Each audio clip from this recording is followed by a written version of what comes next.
Yes, there are solutions to homelessness, and we're going to discuss them today here on View from the North with Dr. Ken Rogers, who's seen a lot of places and seen a lot of homeless, and really interested in his thoughts about that. Ken, what are the creative solutions to homelessness? Well, there are two areas in the world that I'm aware of that have basically solved the problem of homelessness, uh, Singapore and Finland. Now, they're very different than Canada and the United States in one basic area, which probably makes it either impossible or close there too for either Canada or the United States to copy what they've done completely. But we certainly could learn from them and go part of the way. The two areas, Singapore and Finland. In Singapore, the big advantage is that they have one level of government, where in Canada and the United States, you have in many cases, four levels of government. You got a federal government, you got either state or provincial governments. Then you have city governments, but you also then have metropolitan area governments, where, and the funding of those levels of government and responsibilities are such that housing ends up as a problem of the municipalities, and the municipalities have by far the least amount of money to solve the problem, and they've got the most items to do uh, without enough money to do them all, compared to the federal governments in particular. Well, if you're to take Singapore as an example, in Singapore, 90% of the population owns the unit they live in, where in Canada and the United States, it's roughly two-thirds. We have a huge number of renters. Importantly, we both subsidize home ownership. We create way more renters than we need to by virtue of a variety of our programs. For example, if you sell a single family home, you have capital gains tax treatment. That's a big subsidy, developing the wealth of the individuals that own houses compared to renters. Similarly, in Canada, when you have property taxes, the property tax for a homeowner is about half the amount per dollar of value than it is for a uh, unit, the same unit exactly, if that unit is occupied by a renter. So you get a variety of things that subsidize home ownership but penalize rental. And so when somebody's in the rental market, they have trouble getting out. They have trouble moving up. The housing crisis, um, to most citizens, exists at every single level. Like a young couple that have, pretty healthy income feel that there's a problem because they can't afford to get into a single family home as quickly as they want. They can't get as big a home as they would like to have, and so they're stuck in the rental market for longer than they would like to be. Um, However, what Singapore has done, in addition to the fact that 90% of their population is a homeowner, is they don't have any homeless people whatsoever. I mean, as a practical matter, in a city that has about 7 million people, or a country, but the advantage of the city being the country, um, enabled them to create, uh, for the few thousand people out of their 7 million that really don't have a place to live, in the terms of they can't afford the rent, and they don't rent. is that they really have created what are called lodge and care homes, and where they're really places for the destitute, the financially destitute, and they're run by nonprofit organizations, so that they really don't have tents on the streets of the city like Seattle does, and Los Angeles does, and Vancouver does, and the little wee city I live in, Kelowna, British Columbia, does. Now, in Finland, they had a program that basically to look after people that were destitute or on the street, and they basically built government housing, and basically took the people off the street and stuck them into the public housing. And they found fairly quickly that people who had a roof over their head had a better chance of getting a job than they otherwise would have, and they, brought their lives around, and became, in due course, after 10 years or so, their homeless population is essentially non-existent. And they continue this program of anybody that is financially destitute. They just simply look after them and try to bring them around to being a productive member of their society. Now, that socialism approach is very anti-American, non-Canadian. I mean, we're too, capitalistic here. It says you swim or drown type of thing. Well, to me, to the mess on the streets of downtown cities nowadays, even the small city I live in, are just totally unacceptable. That is, the solution has to start with, we shall have no people living on the street in tents, or living in the city parks, or living on the city beach, period. Now, how do you get there?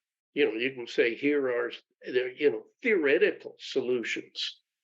Well, firstly, you have to break down who's living on the street, and you have people the kind that fit the Finland story. They've lost their job, or they have a health problem, and they're destitute on the street. But they are not the same as the other, what I'd call three groups of people, or three types of people living on the street.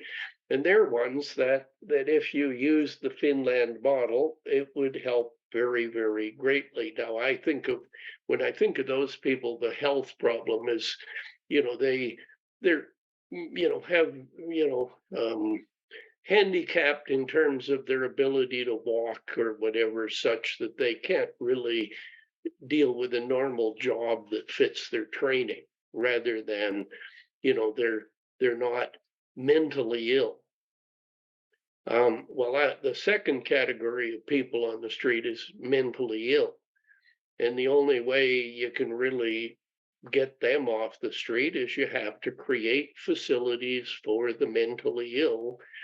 Now, Canada and the United States used to have these, quasi insane asylum facilities, and I use that term loosely, but they basically, put somebody in and locked the door, and gave them no care whatsoever. Well, certainly our societies have improved enough that we could do better, but basically, if you rounded up all the people on the street and you put them through some kind of testing, and you separated those that have mental illness, and you shepherd them into a mental ill care facility, whether you call it a mental hospital or you have it.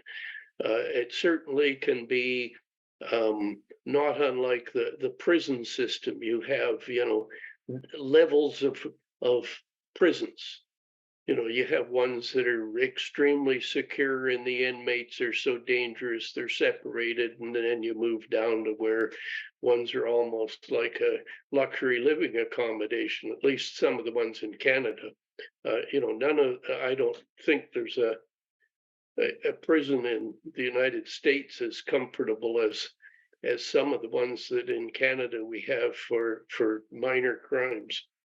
Um, However, the next type of person that's on the street that you need to solve to get them off the street, if that's your objective, is we're going to have nobody on the street whatsoever, are those that are on drug and alcohol with drug and alcohol problems, like addicts. And the medical fraternity has had for many, many years now um, excellent solutions for recover. How do you recover from drug or alcohol addiction? And they it generally called a 28-day cure, but for people on the street, um, they may have a little bit of mental illness, a combination of some of these things. But again, if we gathered up all the people on the street, gave them tests, we could tell which ones have drug and alcohol treatment centers, and they would be required to go to one of these drug treatment centers. Now, I use shall be required. That brings up another problem: is the legal side of things. Is you can't simply pick people up off the street. And even if you do take them to the legal system in Canada, we have a pretty quick catch and release system. Is the judicial system seems to think that the cost of incarcerating them, is too much. So throw them back out in the street. Or that's what they tend to do anyhow. And so, the people on the street can get away with anything. Well, that gives the opportunity to start to clean up the street. Is if you change the legal system where you basically have um, the people on the street who create problems. You can pick them up for the problems they create and put them before the judicial system. And the judicial system could, if you reasonably easily, in my mind, change some of the rules, have those that are mentally ill, um, you know, put into, the mental correction facility or hospital facility or insane asylum lockdown, whatever phrase you want to use for it, but basically they shall not go back out onto the street. Now, the guy that does petty theft can have a choice. You can give him a extremely harsh uh, jail treatment, or he can go to one of these alcohol and drug treatment centers if they have alcohol and drug treatment as a problem.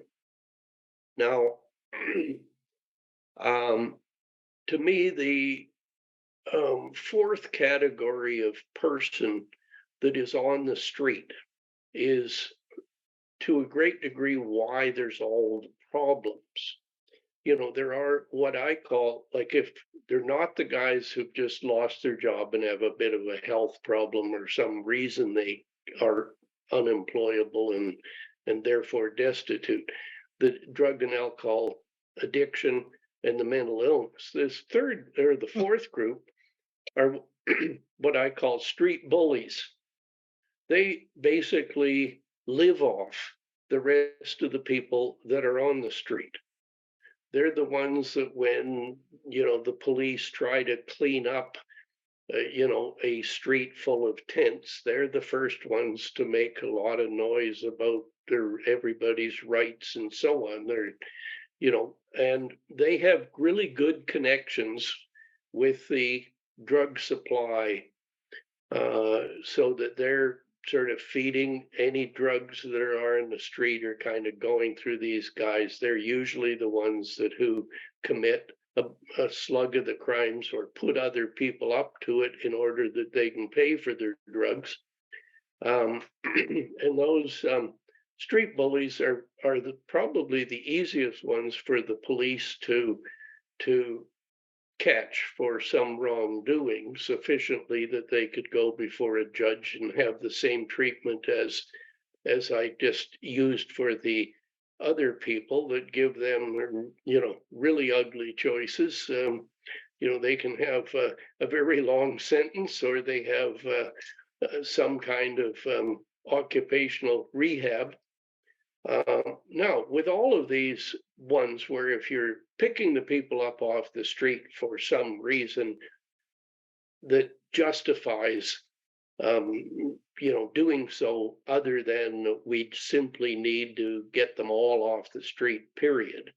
I think that's a social must with such a high priority that you have to create rules to do so that are human and reasonable. Um, well, Jay, what do you think so far? Your comments remind me. I sat on the neighborhood board once upon a time here, and there was a woman on the neighborhood board who was very concerned that a homeless person was parking his car outside her home and sleeping in the car.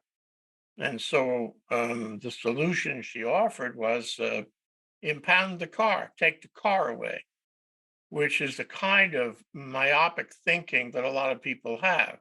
Because now the person would be sleeping on the sidewalk outside her home. It's a punitive kind of approach. A lot of people feel that way. But I think you asked me what I think, and I was thinking, getting my thoughts in order for this discussion. And what I found very interesting, somehow it fits as another category, if you will, young people whose lives haven't gone very well. They may come from broken families. They may be thrown out of their homes by their parents, and they don't really have any resources. And in Singapore, there's the number of videos on the internet about young people who help young people. In other words, they find them sleeping in the subway. They find them sleeping, anywhere. And instead of letting, the natural police process take effect, which is its strong process in Singapore, they invite them into their homes and they make room for them, including young women who are pregnant and all that. And they set down rules. And sometimes, the people who they bring in or don't follow the rules, but they're tolerant, and their view of it is something like, "There, but for the grace of God, go I, and I'm going to help these people." Now, what's interesting about that is it's not the government, it's not an NGO, it's not a nonprofit. It's just ordinary young people helping young people, and there are apparently a number of them in Singapore. Singapore is not without homelessness. So I think it's a demographic kind of issue. You talk about crime and mental illness and drugs and all that, and yes, it's out there. And theoretically, we have the institutions to deal with that. Maybe we have to put a little more money into that, into protecting them from themselves and protecting us from them. But the larger picture I wanted to raise with you is ordinary, good-natured people who have not been supported by the system. And one thing and another, whether it's the cost of rental, whether it's tax incentives or disincentives, whether it's the developers taking too much, what have you, or the apartment rental landlords taking too much, they're on the street. And when you and I were young, we had this, but not nearly in the same degree. And over the years since then, several decades, it's gotten worse. It's gotten worse in every city in America, in North America, and for that matter, Hawaii and Europe. So what we have here is a lot of people living on the street. And of course, there are many factors for that, but the increase is really remarkable. And what it reflects is in my view, the dissociation of people who are entering, the society from school and the like, or who actually never made it properly into the society and never got a handhold. And for one reason or another, whether it's having too many kids, having too many health problems, having too few jobs, whatever, they're on the street, and it's not because they're bad or they're handicapped, or they have some sort of impediment, um, or that they're criminal in nature. They're simply not being supported by the society. Andrew Yang, one of the, I guess he was one of the Republican um, candidates for president. No, Democratic, Sorry, thank you. And I really admire him. And his thing was a minimum guaranteed income, guaranteed guaranteed annual income. income. Yeah, Yeah. and if you did that and adjusted that to be sufficient, to cover the market rent, I think you could live within the market, but government has to step in and raise the money to do that and develop the political will and actually do it. It's more like Finland than it is America or North America. But what I suggest to you, and I would like to spend a little time with you on this, is that the system clearly is broken. You refer to it as capitalism, but capitalism should be modified now. We can't have this increasing number of people outside normal society. It's gotten so much worse that if you draw a straight line forward, you can tell it's going to get much, much worse. It's going to get to the point where it cannot support itself. And you get the 1% and the 99%. That's criminal right there. We cannot have that because the result is, that of the 99%, there's a fair number of people who the system will not support. So there's something wrong in the way business is conducted, with way people see capitalism, the way the tax structure works, the way our institutions deal with people at the fringe. Because if we don't reform the system and make it open, maybe like Andrew Yang, we are going to have a world of homelessness, and that is going to break down society in general. I don't know where you begin because right now, the Republicans in this country will block everything. They would never open the safety net to Andrew Yang. They would not do what I'm talking about at all. They would be selfishly arranging things for their own agenda, for their own 1%. Who the 1% has a lot of control politically, obviously. That's why we're there where we are. But I think if we don't do it in a thoughtful, reasonable, rational, kindly way, the alternative is going to be a complete breakdown, and that means violence. Well, I agree with your uh, conceptual picture and believe that the first major step or main direction that is available to us is really dealing with what I call nonprofits. And I think of how did we get, like in Canada, we used to have in the 1950s and 60s, we did a lot of social housing. Or it was called social housing. And one of the key parts of that was a thing called limited return housing or limited dividend housing. And in that sense, that you had extremely subsidized by the federal government, low interest, and had a small the down payment was much less than normal, to build housing where you had a restriction for 25 years.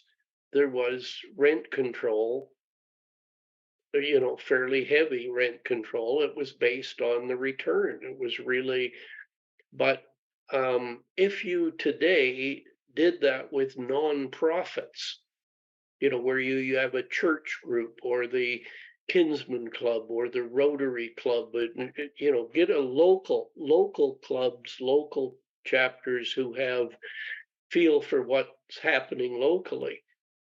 And you get a lot of housing built, like key to the housing crisis at the bottom end, the low end of the economic market is there is just not enough affordable housing. But it's Yeah, not limited to affordable housing. It's beyond that. It's not just the housing and living on the street or, not finding a house that meets your minimal resources. It's buying food. It's putting your kid in school. It's buying clothing. It's all these things. And these poor people who are on the street, they're a long way off. Give them a house or not, they're a long way off from being able to afford an arguably middle class life. And so I think it's more than just building homes. It's but more than just social housing. It's more than government stepping in and saying, okay, we've done our thing, bye, and abandoning the rest of it. I appreciate the people in Singapore who take in strangers in their homes, and that's very kind of them. It also reflects a kind of attitudinal thing in Singapore. Not only are we not going to permit them to be on the street, we care about them. They're part of our community. And in this country, I guess Canada is similar. In this country, we don't see them as part of our community. They're bums. They're riding the freight train. In the 30s, they were riding the freight trains, remember, and all that. well, So it's I wasn't around in the 30s, but I understand that that was the case. Um, hobos. They were but called hobos. Remember? yeah, but I think that housing is a great place to start. You see, like the Finnish example was when they got the people off the street and put them in a roof just straight. Here's a free rent, let's call it. It was surprising how it helped turn the people around so they could do the next steps to integrate into the society. I mean, a roof over your head has to be pretty basic. Now the in Canada we have a better social safety net than the United States does, but it's really a social safety net for somebody who had a job and lost the job, not the guy, as you say, who never got their foot into society properly in the first place.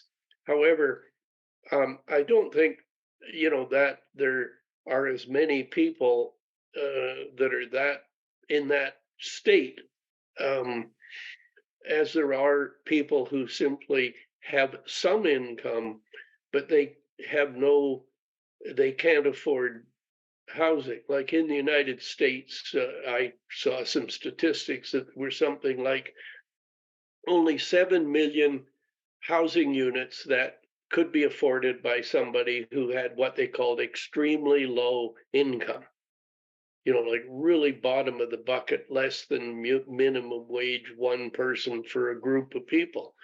And yet more than 2/3 of those units were occupied by somebody who had more income. So that you really had essentially 7 million people getting crowded out of the market period. Yeah, that's a management issue, isn't it? I mean, if you're going to put the money into housing, you want to, Mm, be equitable about it. Well, Um, it's a supply problem. It's a supply of affordable housing. The housing stock is grossly inadequate, and you can have reasons why, but really you need to get how do you fix it? For example, and a good reason why. I have a son that lives in Los Angeles and had was struggling because of COVID. Was self-employed, and yet he had a rental unit in his house, and Los Angeles brought in a law that said you cannot evict your tenant for non-payment of rent for COVID. So a year and a half later, all it did was cause my son to have more problem. no, that was all over the country, just like Yeah, that. well, it was not the case in Canada. I mean, the odd city had that type of situation, but um, you That's know, another category, isn't it? You rent know, a control. special calamity, a special disaster, a pandemic, a flood, a fire. You know, we're having plenty of that from climate change. And what happens to a community that burns down? Where do they go? They just lost their home. The insurance companies are strapped, don't have the money to give them a new home. They're homeless. It's just another category. You know, I think the idea is to sort of equalize, provide an egalitarian distribution of wealth. This sounds communist, I know. An egalitarian, equal distribution of wealth. So it's not all in the hands of the 1% and who leave it to their next generation, and then you have this kind of wealth aristocracy going on, but you try to, like Andrew Yang, you try to, divide it up so everybody has a piece of it. If I gave you $1,000 a month and it didn't work, then I should give you $2,000 a month. I keep giving you until the number of homeless goes down and the number of people who are willing to build rental units goes up. It's a matter of putting the money out there in the community, and government will have to do it. My observation is that NGOs, nonprofits, are really not very efficient. Government is not efficient either, the way it works. But I think, I mean, in this community, there are virtually hundreds of organizations that are dedicated to dealing with the homeless, but we still have tens of thousands of homeless. When we don't have the answer. Most places don't have the answer. And the answer is the system. You know, I mentioned in my notes, Ken, that the WPA under Roosevelt was really a good idea because right now we have infrastructure issues. We can't seem to find the labor to do the building that's necessary to keep the country going, to do those projects that will help everybody to make a better country, all kinds of projects. And if you just turn this around the way he did and say, look, we'll pay you. We want you to work on the infrastructure. The WPA was a brilliant thing. It was only overcome by World War II. But if we did, well, they needed the labor elsewhere. But if we had WPA type of projects from the federal government, I don't mention the state government because although the state government can do this, there's so many states that wouldn't. That it would be impossible. So all I'm saying is that if you redistribute the wealth by organizing WPA kinds of organizations and projects and income, that's just another way to redistribute the wealth. We have got to figure this out how to do this. All the solutions you hear about, excepting maybe Finland, excepting maybe Singapore, which we should learn from, but all the solutions you hear about are cosmetic. Let's build a project, then we'll turn our backs on it. Let's build some housing and see if they, keep it clean. Let's get them off the street and tuck them away somewhere. That's not a solution. We're talking about a societal breakdown.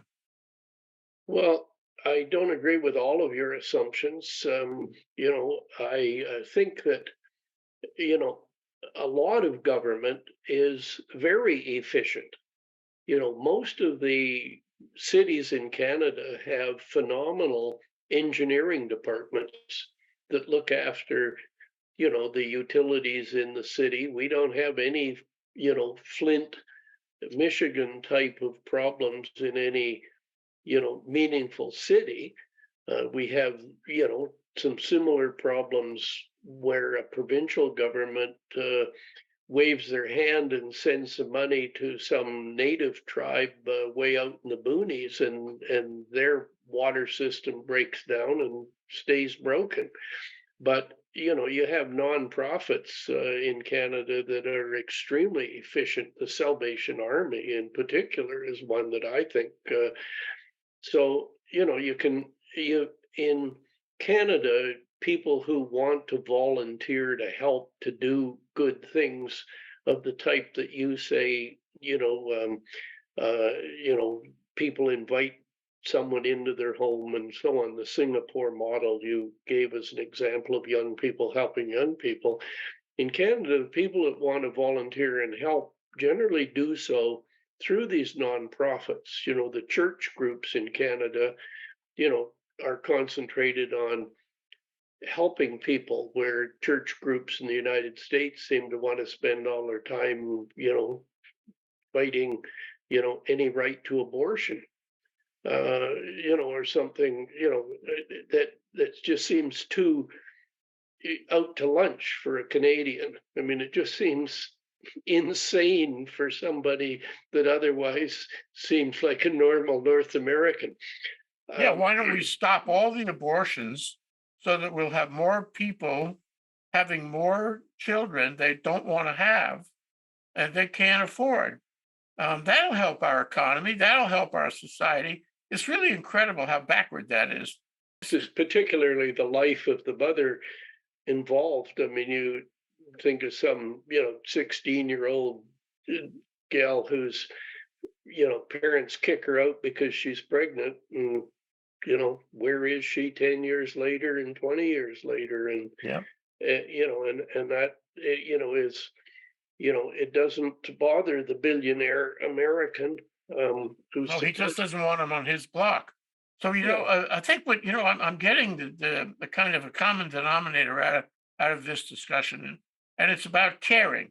It's those young people in Singapore caring about other young people. It's the people in the nonprofit organizations caring. It's about government caring. Of course, you need political will, you need a consensus at least. But if we all cared more about all of us, and we cared less about being wealthy and handing it down to another generation so they can be even more wealthy, we'd be all better off. The fact is that people people do need to live, and if they can't live decently, they are going to be a drain on everyone else. And I don't know why we haven't gotten the message yet. Well, Canada, the U.S. never seemed to learn from the Europeans or the Singapores that they, in particular, Americans tend to believe that the United States is the leader or the world's whatever for everything. And everybody else should learn from the United States, rather than you should keep your eyes open, and sometimes somebody else can do things better than you're doing. And Canada tends to be in between. So I can't think we're a heck of a lot better than the Americans in terms of pure logic, just a little better. I always liked Canada because I think that there's a soft quality about Canada, a caring quality about Canada. You spend any time in Canada, you find that out. We think Andrew Yang has a point, in the sense that rather than have food stamps and 85 other funny little programs, one nice simple program, let's get down to basics. What are you trying to accomplish? Makes a lot of sense. The complexity of, three or four levels of government, each, theoretically meaning to do right by the people that voted them in, don't seem to get their act together adequately. It's too, all the rules are so complex, and the mission is not accomplished. Yeah, and it goes back to caring. Not only do you have to care about this kind of project, whatever it is, but you also have to care that nobody breaks the rules, that there are no bullies on the street stealing the money that was intended to help the poor. And we have to make sure they cannot do that. Well, it's not It's- just no bullies on the street. It's nobody who's sneaking out of looking after their share, such as NATO and Canada. Our current prime minister, intentionally just underdoes our share of military contributions. I mean, Canada's contribution is 1.3% of GDP, where it's supposed to be 2%, and that's just being a cheater. yeah, And well, like, who's going to invade Canada other than the Americans? Now you get, maybe now they'll say, well, gee, maybe the Russians want to get the resources in the Arctic Circle, since there's lots of them up there, and now that the ice is melting. But the same thing applies in this area of people on the street, and you have to have a program that deals with look after everybody's Yeah, no, well that's it. being. We have to go now, but I think that's the takeaway here. Am I my brother's keeper and sister? Yes, yes, and that's not just in Kelowna or in Honolulu or in Singapore or Helsinki. That's everywhere. It's a global concept, and we are so far from there. Ergo, we should talk about it some more. Ken Rogers, my friend in Kelowna, Canada, a retired businessman who speaks about things that are really at the 50,000-foot level. Thank you so much, Ken. Thank you. Aloha.